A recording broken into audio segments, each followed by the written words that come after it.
दोस्तों मैं फराज मलिक।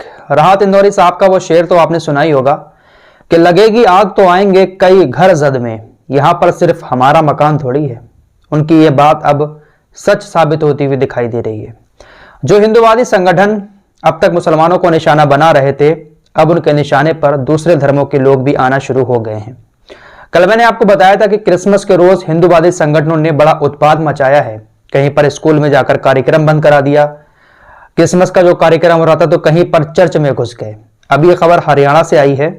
हरियाणा के अंदर एक चर्च में घुस जाते हैं और 70 साल पुरानी यीशु मसीह की जो वहां पर मूर्ति बनी हुई थी उसको तोड़ डाला। सीसीटीवी फुटेज में जो तस्वीरें सामने आई हैं, पुलिस का कहना है कि 2 लड़कों के चेहरे वहां पर दिखाई दे रहे हैं, लेकिन इसके पीछे किसका हाथ है ये अभी तक सामने नहीं आया है। तो आप देख सकते हैं कि किस तरीके से अब दूसरे धर्मों को भी निशाना बनाया जाने लगा है।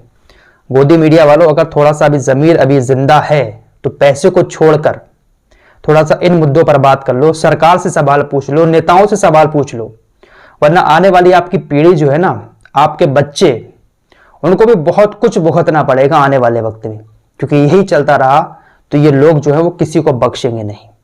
फिलहाल अगली खबर सलमान खान को लेकर है। सलमान खान के कल सांप ने काट लिया, उसके बाद उनको हॉस्पिटल में एडमिट कराया गया, लेकिन कुछ घंटों के बाद उनकी छुट्टी हो गई। अब उनकी हालत सही बताई जा रही है। असल में मामला यह है कि वो अपने फार्म हाउस पर गए थे क्रिसमस मनाने, उनका बर्थडे भी आने वाला है तो उसकी भी तैयारियां चल रही थी। तो ऐसे में वहां पर एक सांप आता है जो उनको काट लेता है, जिसके बाद उनको मुंबई के एक हॉस्पिटल में एडमिट कराया गया।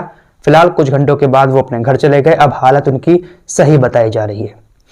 आइए आपके सामने एक और खबर रखूंगा, और यह खबर ई श्रम कार्ड को लेकर है। बहुत सारे लोगों की रिक्वेस्ट आ रही थी कि इसके बारे में आप बता दें।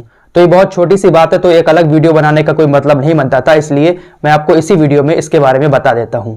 इधर उधर की और लंबी चौड़ी बात आपको नहीं बताऊंगा, बस कम शब्दों में आसान भाषा में आपको बताऊंगा, ताकि जिनके लिए यह कार्ड है उन मजदूर भाइयों को अच्छे से यह बात समझ में आ सके। दोस्तों 26 अगस्त 2021 को सरकार ने ई श्रम कार्ड को लॉन्च किया था। सरकार का मकसद है कि तकरीबन 38 करोड़ लोगों को ई श्रम कार्ड दिया जाए। 16 से 59 साल के बीच के कामगार ई श्रम कार्ड बनवा सकते हैं। ई श्रम पोर्टल पर जाकर अपना रजिस्ट्रेशन करा सकते हैं। ई श्रम पोर्टल पर रजिस्टर कराने के लिए आपके पास एक बैंक अकाउंट होना चाहिए, साथ ही साथ आपका जो मोबाइल नंबर है वो आधार कार्ड से लिंक होना चाहिए, तभी आपका रजिस्ट्रेशन ई श्रम कार्ड पर हो सकता है।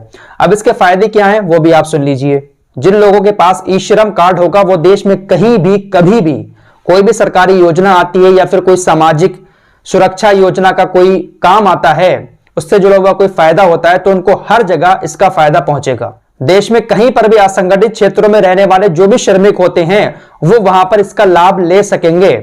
हाल ही में उत्तर प्रदेश की सरकार ने एक नई योजना ई श्रम कार्ड को लेकर निकाली है। जो लोग अब 31 दिसंबर तक उत्तर प्रदेश के अंदर ई श्रम पोर्टल पर जाकर अपना रजिस्ट्रेशन कराएंगे, उनको हर माह 500 रुपए अकाउंट में आएगा।